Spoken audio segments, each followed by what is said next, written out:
Hey, you awesome folks! Thanks for taking this journey of discovery with your guide, Keith Haney. You're listening to the Becoming Bridge Builders podcast, your favorite podcast for everything from racial reconciliation to education innovation, justice reform, and leading change in the 21st century. This podcast is for people who love to be challenged with difficult topics, but want practical solutions to solve these challenging issues. Becoming Bridge Builders makes change possible. Each week on the podcast, Keith invites innovative thought leaders to share how they are building bridges in their area of expertise. You will hear breakthrough ideas and concepts that are changing the world. He's featuring guests who are best-selling authors, leaders at Microsoft, entrepreneurs, leading educators, professors, lawyers, and so many more. Listen in to learn how you can be the bridge to the change you are seeking. Hey, you awesome folks! Thanks for taking this journey of discovery with your guide, Keith Haney. You're listening to the Becoming Bridge Builders podcast, your favorite podcast for everything from racial reconciliation to education innovation, justice reform, and leading change in the 21st century. This podcast is for people who love to be challenged with difficult topics, but want practical solutions to solve these challenging issues. Becoming Bridge Builders makes change possible. Each week on the podcast, Keith invites innovative thought leaders to share how they are building bridges in their area of expertise. You will hear breakthrough ideas and concepts that are changing the world. He's featuring guests who are best-selling authors, leaders at Microsoft, entrepreneurs, leading educators, professors, lawyers, and so many more. Listen in to learn how you can be the bridge to the change you are seeking. Hey, you awesome folks! Thanks for taking this journey of discovery with your guide, Keith Haney. You're listening to the Becoming Bridge Builders podcast, your favorite podcast for everything from racial reconciliation to education innovation, justice reform, and leading change in the 21st century. This podcast is for people who love to be challenged with difficult topics, but want practical solutions to solve these challenging issues. Becoming Bridge Builders makes change possible. Each week on the podcast, Keith invites innovative thought leaders to share how they are building bridges in their area of expertise. You will hear breakthrough ideas and concepts that are changing the world. He's featuring guests who are best-selling authors, leaders at Microsoft, entrepreneurs, leading educators, professors, lawyers, and so many more. Listen in to learn how you can be the bridge to the change you are seeking. I am your host, Keith Haney. Today we're joined by Scott Aldridge, a nationally recognized cybersecurity leader with over 30 years of experience helping organizations reduce digital risk and operational excellence. As CEO of IP Services, Scott has guided more than 150 clients toward healthcare across healthcare, finance, and manufacturing to achieve regulatory compliance and cyber resilience. He's also a co-founder of the IT Process Institute and creator of a widely adapted Visible Ops methodology, which has sold over 400,000 copies. Scott's latest book, Visible Ops Cybersecurity, an Amazon bestseller, redefines cybersecurity as a strategic business discipline, not just a technical task. Today we're going to dive into Total Control Framework, his zero trust principles, and how leaders can turn compliance into a competitive edge. This is today's conversation about business leaders needs to hear. So let's get started. Scott, welcome to the podcast. Well, thanks for having me, Keith. Happy to be here. Glad to talk about this. You know, we all love cybersecurity as much as the next guy loves, sometimes planning. So, but I know it's something we have to talk about in today's generation, day and age of, people getting hacked. So looking forward to this. And I was a recovering computer science major in my background. So, but that was when we had mainframes that weren't laptops yet. So, Yeah. And now our cell phones are more powerful than the mainframes. It's crazy. I know, isn't it crazy? So I'm going to ask you my favorite question, Scott. What's the best piece of advice you ever received?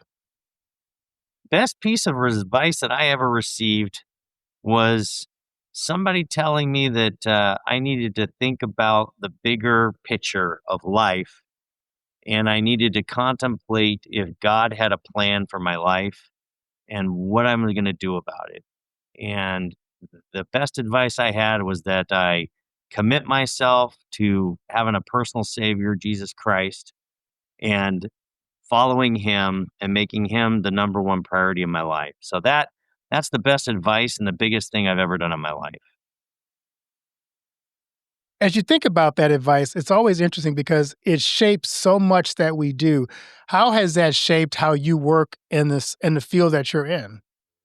Yeah, and kind of being almost in more in the sciences, there's I think a lot of kind of pervasive thought that everything comes and is based in the reality of science, and not getting into any apologetics here or anything, but I think it becomes clear the more you know, the more you don't know, and the more you learn that there has to be a beginning of the beginning, no matter what you believe. And so it's been really interesting as that's come up in different ways. But the big thing really is trying to live by what I would call biblical principles, and the golden rule, right? We do unto others as we'd have them do unto us.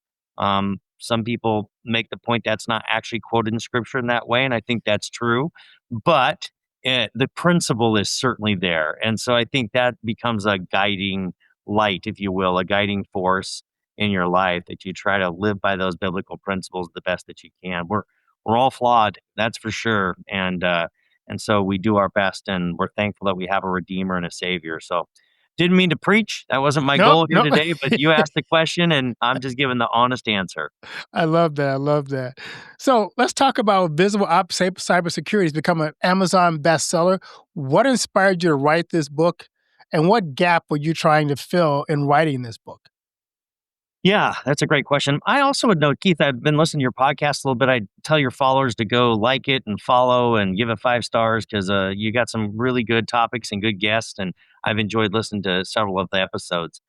Um, yeah, I've kind of started out in technology as a teampreneur, if you will. I was like 19 years old and went into software, and one of those guys that finished up my education later in life and so forth. But in the process of technology, since literally date myself 1987 when I first got into it, and it was just the onset of the internet and stuff, I've reinvented the business in different ways. But fairly early on, we learned that the IT security, because we didn't call it cybersecurity, dating myself again, was a big issue. And so as we were rolling out various networks and things that we were doing, we were having to think about IT security and some of the early ways that you protect data, and the way that then the first onset of the firewalls and how you program, and set those up appropriately. And for a long period of time, it really became all about the firewall. And we still hear that. There's still a lot of misinformation, but cybersecurity these days is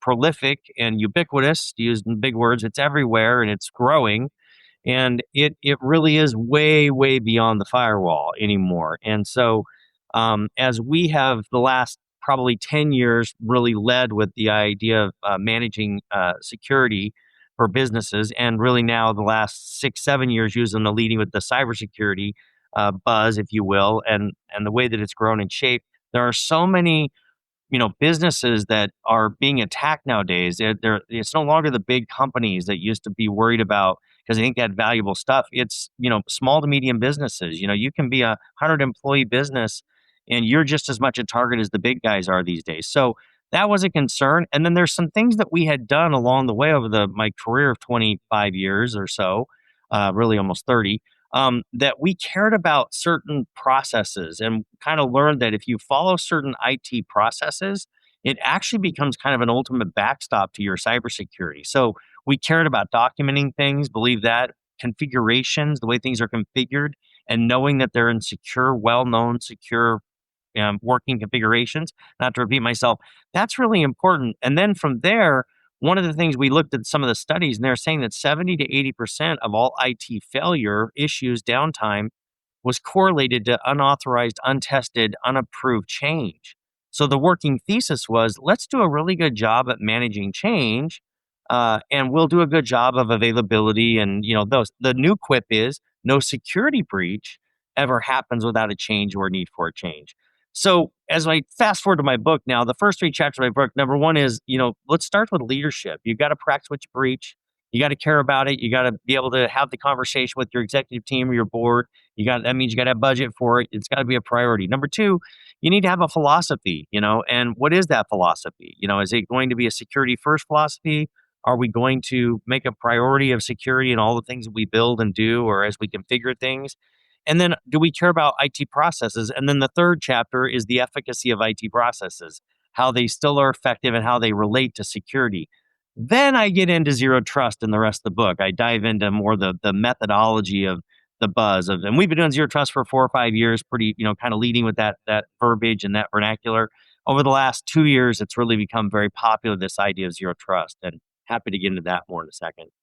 I was thinking about as you were talking about this, it's funny to me because there are so many misconceptions about cybersecurity. Um, and I think the number one thing is it's always about your password. If you give a good password, then you don't have to worry about cybersecurity. So what are some myths that as you're working with people get people in trouble when it comes to cybersecurity? Yeah, really good question. The strength of passwords used to be the thing. And it's so funny because we still hear about stories where, passwords are the crazy. I was thinking about the heist, I believe, at the Louvre. I was reading an article and they drilled down, and apparently the password was like Louvre 123 or something like that to their security camera system. Crazy. So passwords do matter, but it's gone far beyond that. Having a strong password is not enough anymore. They have the ability to do man in the middle attacks or basically hijack a browser and capture your keystrokes. There's lots of methods that the threat actors use to be able to hijack and get their hands on passwords, if they are even strong passwords. And then there's brute force attackers that'll use algorithms to just run through all of the symbols and characters, and over a period of time, they can hack your password. So we have to move to an MFA, which we've probably heard of, multi-factor authentication. This is where, we're logging into our Amazon site and we have to get a code, and it's being sent to us by email or typically by SMS text. We're now moving beyond that to where that's not really good enough because they're getting good to learn how to hack your SMS text or your phone to be able to intercept your codes, or they'll hack your email first where you're sending your code, and then they'll know that they've got your code. We call this centralized authentication. So you're sending in, one request to access something, and a central site is giving you the code. What we want to move to is decentralized. And so that's where we're getting to, some of your listeners may be using. It's where we've got the app on the phone, right? Amazon and all the sites, they have that capability, although it's a bit of a pain to set up and make it work. But you've got to go through the steps, and it's worth downloading the app and have an authenticator app, because now it's now not only sending you a part of basically a crypto key that's on the server or on the base where the primary point of authentication is sending you, but then your app is actually saying, yes, that's a good, and has the other part of the key, and it's matching the crypto key. And then it keeps a constant communication, a ping, if you will, knowing that the right authorized user is accessing the right stuff at the right time. And one of the reasons this is important for businesses is because we still know that about 70% of all breaches from the threat actors start with the end user and their email or some kind of phishing or phishing attack, which means they're trying to fool you into clicking on a bad website, click on something on an email and an attachment, all the things that we hear we aren't supposed to do. Yet, our human nature of curiosity, people still do it way too regularly. And that's how it starts a lot of times. Some of the worst breaches, they start just like that. It's funny. I get an email every day from my supposedly my boss saying, "Hey, I'm trapped overseas. Could you give me an Amazon gift card?" And we just joked in the office that, we don't do gift cards. And so if you're in prison, I'm sorry you're gonna have to be there for a while. But we laugh about it, but some of those are really very complicated. And now, of course, you hear stories of people who, because of AI, are hacking your family's voices Yeah. and saying Yeah. that this is your loved one, they're in prison, they need help. So you're right, there's all kinds of ways that AI and hackers can get into your thing. Tell us about, we're going to get into something more about your book, but I'm curious what your thoughts are when a company gets hacked and what the person who's hacked them is saying, give me X number of dollars in crypto and I'll release your information. Kind of tell us, I'm sure you've worked with that kind of a situation as well. Yeah, so we've been brought in, ex post facto of a breach or whatever, and sometimes to clean up the mess or work with certain department. We have a couple of groups that work red teams to come in, and we'll work tangent with them. we're on the proactive defensive side of the cybersecurity face, but we do get pulled in. And typically, exactly right. They want crypto because they don't want to trace it. Of course, it's untraceable compared to what U.S. or a bank transfer might be. But I think I'd start with the story. Really thinking about a particular uh, client that we know of that basically got breached, and in the breach they basically sent them to their call center to be able to settle it up because they're that sophisticated. And so a few months ago, I was on a lab system. We were on the dark web, which you don't ever want to be, just messing around with some stuff, and it's called the Tor browser. There's some other special browsers that you can use to get at the dark web, and all the bad stuff they say that's on there, it's so true. But an ad popped up, and it said, "Join our crypto or join our ransomware franchise today for $299." Just like an ad, like you're gonna buy a pair of shoes for a good deal.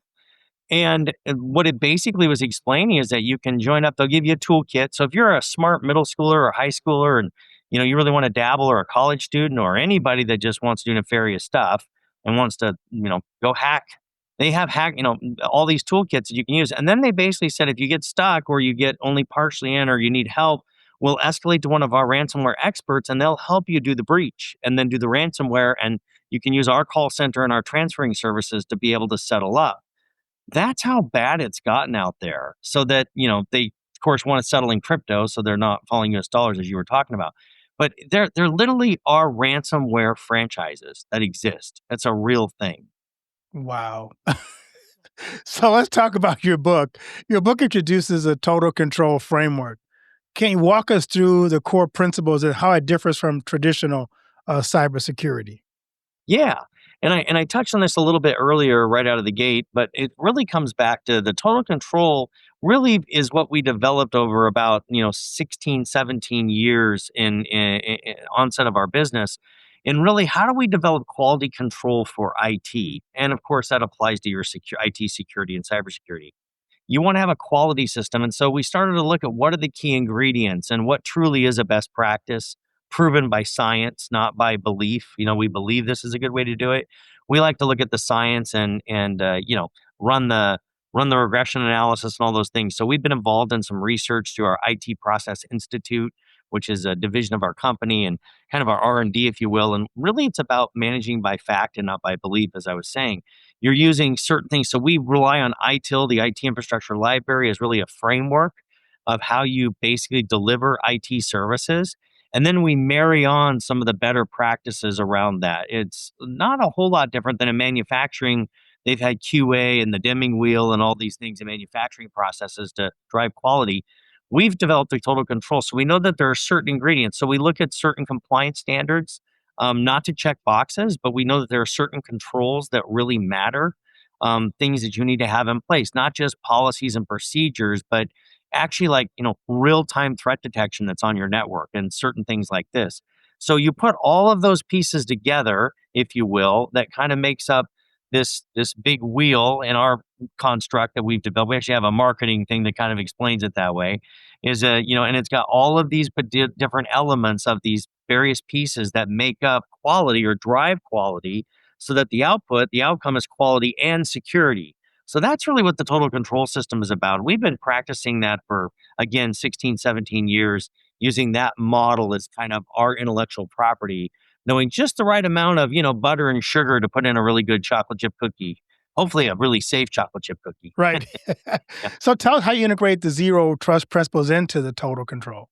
Yeah, so the zero trust, as my book gets into, and really in some ways I've given away, our secret sauce through the book, because it really is the way we eat our own dog food. I mean, we really do, practice and follow the principles of the Visible Ops Cybersecurity book that I released. But the zero trust is very interesting. It's a very simple concept. It's very common sense, and I like to explain it like this.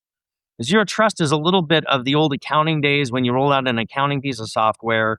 Even these days, you're only going to give people access to those modules that they need to have access. Your payroll person's maybe not going to have access to your accounts payable. Accounts payable doesn't necessarily need access to accounts receivable. So you're only letting them access. They're all not going to need to touch the general ledger. Maybe only the accountant is. So you're keeping people controlled within that environment. Another way I like to explain it is you show up to a hotel, you pull in the parking lot, immediately there's probably 3 cameras watching you. You walk into the lobby, there's more cameras and maybe a security guard. So you're being watched until you're authenticated. You go to the counter. You then give them a driver's license and a credit card, and they check you in and they give you a key card. That key card doesn't let you access everything in the hotel. You may be able to get into your room, of course, but not other people's rooms. You go in the maintenance room, maybe the workout exercise area, lounge that you can do or sometimes have accessibility to. So they're really controlling you for a point in time, and they know you're going to be there 2 nights, 3 nights, whatever it is, and then your, of course, access will expire. That really is what we like to do all the way out to the edge of a network, is the way I like to explain it. That really is zero trust. We're only giving you access to those things on the network in terms of your applications and systems that you need to have access, and sometimes for a point in time. And so we're using a thing we call micro segmentation to be able to do that. And a lot of people use network segmentation to protect parts of the network from other parts of the network. But to do the micro really gets down to that detail layer, almost like the individual hotel room or the individual thing that you would access specifically. Again, you're not going to be able to access the back office. There's a lot of things you can't do with that key card. So that's kind of what really zero trust in it gets about. It's that kind of thinking around all of the systems, from the very core systems that you're using to the edge, even your mobile devices. We're only allowing them to access things that they should access for what they need access to. And what this does, it reduces your attack surface, as we call it in cybersecurity. So the threat actors don't really see or have a lot of opportunity or a lot of things to go attack because it's not really available. It's all being segmented and protected and impenetrable because we're using special technology to protect it. So that's kind of a general idea. Zero trust at a high level actually breaks it down into 7 pillars, is the way zero trust works. It starts with really good identity and access management, as we talked about before, right? MFA and advanced MFA through, even applications and authenticators. And then it goes again all the way through different elements in your network to, having good active detection, threat detection on all of your systems and your network, and monitoring all of those things with the right, security monitor, having certain things like data loss prevention, which basically is looking to make sure on your network that people aren't taking things off your network that they shouldn't be. They're controlled in the zero trust environment. So you're not going to have an employee upload a bunch of stuff to a Google Drive that's not safe, for example. Those kinds of things all become elements that feed into the 7 layers of zero trust. So that's really the whole concept of zero trust. It reminds me of my favorite movie, Now You See It, where they're trying to break into and steal something, and because you can't take metal into a certain section of the building, they have to find a way to get this card through the metal detectors because the guards are always watching. So I like that. And if you're doing that in your company, then I'm curious, do you also recommend that you cycle out even the access on a periodic basis? So that you don't have a system that's been online for too long that passwords don't change and the access doesn't change, also add level of security? Yeah, and of course, we're moving towards, in a lot of cases, the passwordless, log on, where you're getting a code each time. You don't even need a password to do it because it's fully authenticating it, as we were kind of talking about before.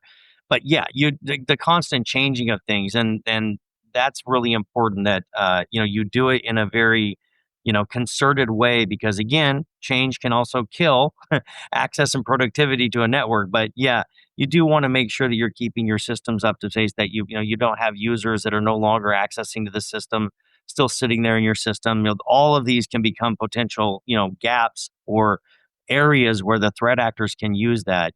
Think of the MGM. And this is the other thing about small businesses, down to that the threat actors are coming after. No size is too small. The MGM, we all heard about that one, where they got, this was a couple of years ago. It started with somebody going on LinkedIn, finding somebody was a network administrator, a director for a division of MGM, right? Big, huge, multi-billion-dollar gambling organization, right? Casino. And they used that to call the call center and convince the call person at the call center to change a password. They changed the password so that they could reset it. They then broke in. Then the hacking groups that got involved, there was 2 of them that kind of partnered on it. They went in what we call east to west. They infiltrated slowly over, a period of time, and they're pretty patient. And they basically locked up the whole network. Took them down for about 2 weeks. They say it cost them about $90 million. And then here recently, they just settled for $40 million, a little more than that, for a class action suit of the data that was stolen from the individuals. So one phone call cost that casino 140 some million dollars. And what you got to think about is that they have all the cyber experts, they have all the latest and best tools, they have the security operations centers that are dialed in. But if you circumvent process and individuals circumvent things, it can cost your whole business. Literally can. Matter of fact, only 40%, about 60% of businesses actually survive after a serious, attack that happens if they've had a big breach. That's a big thing. And the other thing I'd note with a lot of SMB businesses is that, well, we've got cybersecurity insurance. Well, you got to be careful with that. They're getting smart. In 2023, they started to add a lot more things into those policies that said you've got to be doing certain practices if you want us to pay a claim. And matter of fact, in 2024, 43% of all claims were denied on cybersecurity because they learned that we're not going to just insure you if you're being reckless and careless and not taking your cybersecurity serious. So that's another thing. We can't just rely on insurance. They're getting smarter. Wow. So for execs listening to this, how do you align cybersecurity with your business objectives? Give us some practical steps that your framework offers to bridge that gap. Yeah. So one of the things that we start with is really, again, I spoke this a little bit ago. It's a bit of a theme that we like to use. Is trust but verify. The other is manage by fact and not by belief. So one of the practical things to do is to actually, get a third party opinion. We actually get involved. We actually can't be the ones that manage cybersecurity and then say we're doing a good job. Of course, that's a conflict of interest in a sense. So we have a partner that is completely objective, that does penetration and vulnerability scanning on a deep level to make sure that there's no vulnerabilities that are out there that we didn't know about and that we're really doing the job that we're supposed to be doing. And the best practice is that actually should be continually happening. No longer once a year, they used to say do a test, once a year, check your vulnerabilities, then it's once a quarter. Then they said, well, every once in a while when there's a big change. Now they're just saying continual pen and vulnerability scanning is a really best practice to be able to do. So that's a practical thing that you can do to see where you're at. And then, of course, then you can work with your internal teams if you find those gaps to get them plugged and corrected and enhanced, get your posture in place. Or if you're using some kind of a provider or a consultant, you can make sure that those are being taken care of as well. So that's one of the practical things that you can do is really starting with an assessment, and then of course going and asking yourself the right questions around insurance. There are lots of great assessments out there. They'll tell you, hey, if we've got these things in place, likelihood of insurance paying is 70, 80%. Versus we don't have any of them in place and they wouldn't pay a claim. So it's kind of good to know before the actual breach would actually happen and you might need to make a claim. So, but there's a lot of practical things that you need to do. It's layers. That's really what zero trust becomes about. You really have to think about all of the layers that you need to add to have a really good cybersecurity posture. And you really can't skip them. You've got to cover all the bases these days because, again, as AI comes on and not only just deep fakes and all that kind of stuff, but just using AI to reach in, they're so patient. They'll start to watch emails. And matter of fact, we had a customer in California that we brought in to correct some stuff. They had an admin put a new printer in the accounting office, and he left the administrator, the IT administrator, left the password as password 123 when he set up the printer. They used that to breach into the network, and then they watched for about 3 months, and they saw how the CEO was communicating with the CFO. They wrote and authored an email that they spoofed that was from the CEO to the CFO to transfer $350,000 to one of their vendor accounts that had changed. Sure enough, he thought it was legitimate because they are able to behave the AI, in tone and structure and writing. It was so believable that he didn't even think about it not being a legitimate email. Matter of fact, they a few months later had to merge with another finance company because it was so damaging to their business, their credibility. So this stuff's real, and you got to keep in mind certain organizations have compliance and they have requirements that they have to disclose breaches. Finance companies do, certain governmental agencies, hospitals with HIPAA, but typical private businesses, they don't have to disclose always. Only 1 in 7 breaches gets told about. So everyone we're hearing about in the news and all that, there's 6 others that have happened. Wow. So if you're hearing this and you go, wow, I got to take this cybersecurity thing serious, How do you move as an executive to a security first mindset without creating fear and resistance among your employees? Yeah, so I think it's education. That's the big part, and that's partly why I wrote the book. Right? You really got to immerse yourself and care enough to get the right people involved to make it a priority. If you don't have the time, but it has to be insight. It has to be top of mind. It has to be something that you're actively working on. Also, you have to think a little bit. IT gets a little bit bad things. It's often over budget, not on time when you do IT projects or whatever, even software. But this idea that it's just a big expense and it doesn't really mean anything. And so it's out of sight, out of mind. We have to think about, cybersecurity as really a revenue protector. It really is a revenue assurance program. You're keeping your reputation at bay. You're able to keep the revenue. You're not paying out bad guys or bad actors. You're able to, continue productivity in the business because if a breach happens, it distracts everybody and it puts, shuts down the business or pauses work for a period of time. You really got to look at it, the cost center of what a breach really does to an organization. So it really is revenue protection. It's not really a it's not really an expense or an IT expense or cybersecurity. Matter of fact, in one of my books, and I talk a little bit about this, the executive companion I wrote for my Visible Ops book, I actually wrote a companion because I wanted to have no geek speak. My book gets a little detailed into the later parts about methodology, but I wanted to do it in executive. So, in that particular thing, we have a Deloitte and Touche study that says, hey, you have this much revenue in your business. You should be spending this percentage on IT. And if you're not, you might be an outlier. Maybe you're spending too much, maybe too little. And oh, by the way, of the percentage that you're spending on IT, this percentage should be just on your cybersecurity practices and tools and services. So you really can start to gauge whether you're doing a proper job. So practical advice is to educate yourself, find out what are the best practices, make a priority of it, practice what you preach, and get the security stuff taken care of. Because if you don't, you're a sitting duck, literally a sitting duck. It's just a matter of time, not if, but when. By the way, and that's the last principle of zero trust, it actually starts with assume breach because of the things I've shared today. It's not if, but when, right? And so, what is the best thing we can do if we're assuming breach? We make sure that we just don't have, our IT person saying, oh, no, we're all backed up. Oh, we're backed up and we're sending it to the cloud. That's not good enough anymore. Your backups have to be encrypted and they need to be what we call immutable and air gapped. So they need to be taken to a spot, if they're in a cloud, a special encrypted spot where they aren't accessed by your network. Because a lot of the threat actors and the ransomware people, they'll sit and they'll watch, not only they'll encrypt your local backups, this has happened a lot with companies. Like, oh, no problem. We streamed to the cloud. We got this. They go check their cloud. They actually found out where they were being streamed in the cloud and they encrypted them in the cloud. So this is how smart they are. So one of the things we start with, just a practical thing, do we have really solid backup and restoration processes, systems, and methods? And are they air gapped and immutable, as we say? They're scanned for malware, they're scanned for ransomware, and they're put away in a part that's not reachable by the network. And then you got to have a restore plan. How are you going to get those back and up if the unthinkable happens?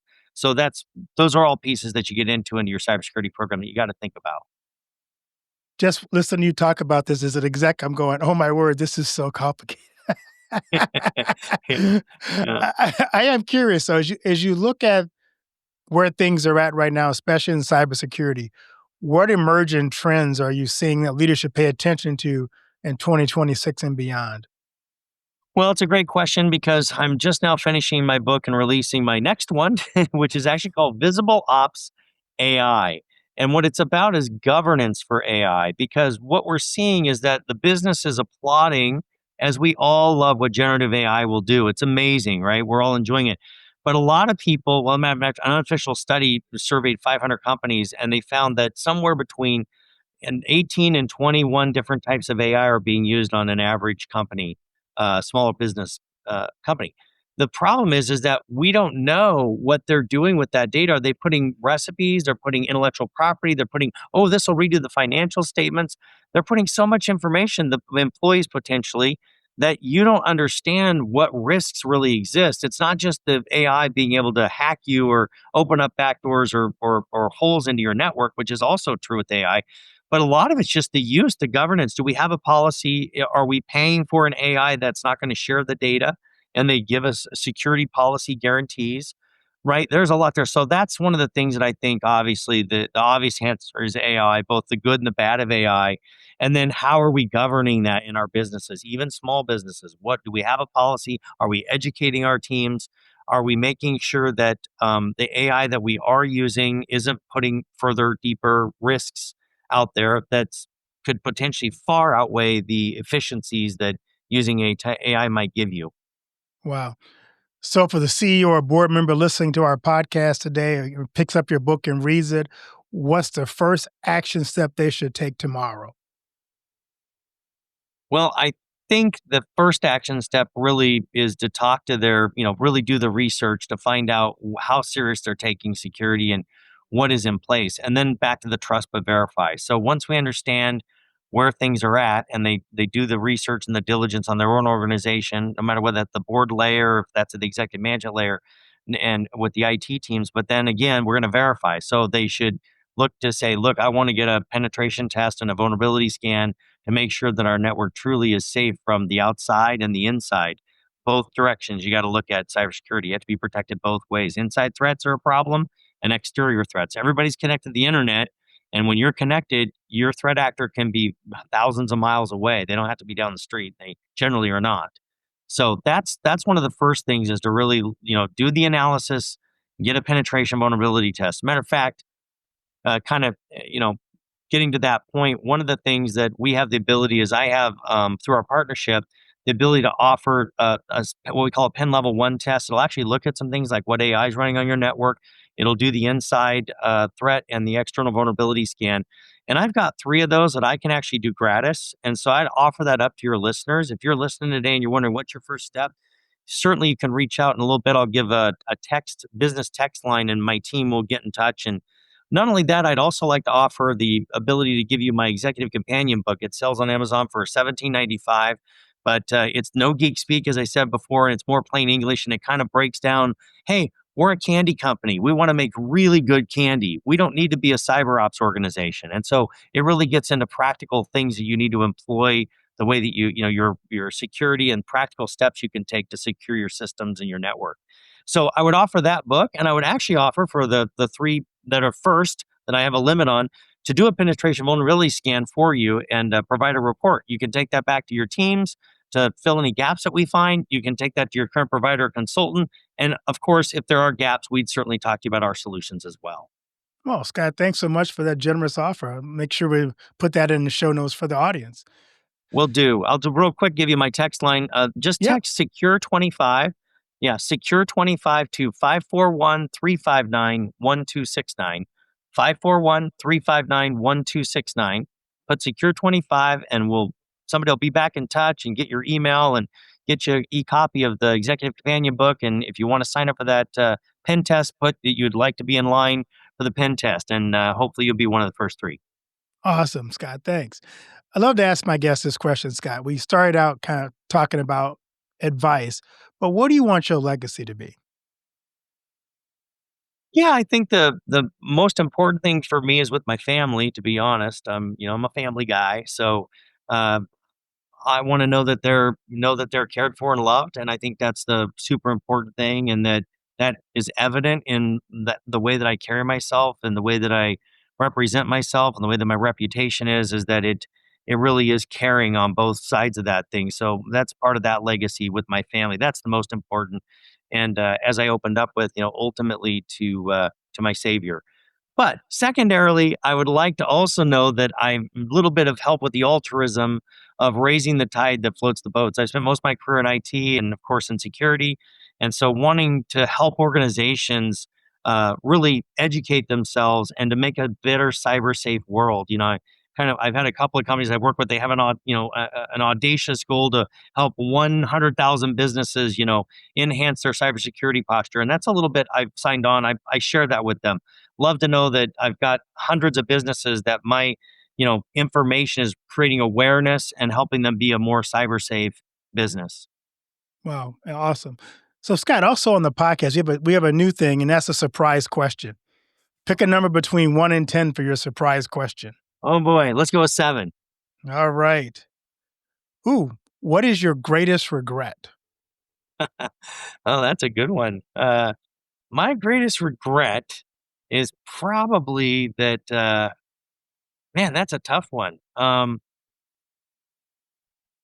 say probably my greatest regret is a business that I kind of opportunity that I got pulled into that I didn't do proper due diligence on, and I didn't really think it out. I was thinking all about the positives and not really thinking about the due diligence and the negatives, and it cost me a lot of money. And it's several years ago now.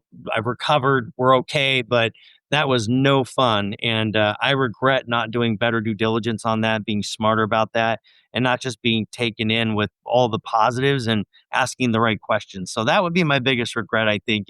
It was a big blow back at the time. Yeah, I can imagine. Where can people find you, Scott, and learn more about you, your company, and also where it can find your wonderful books?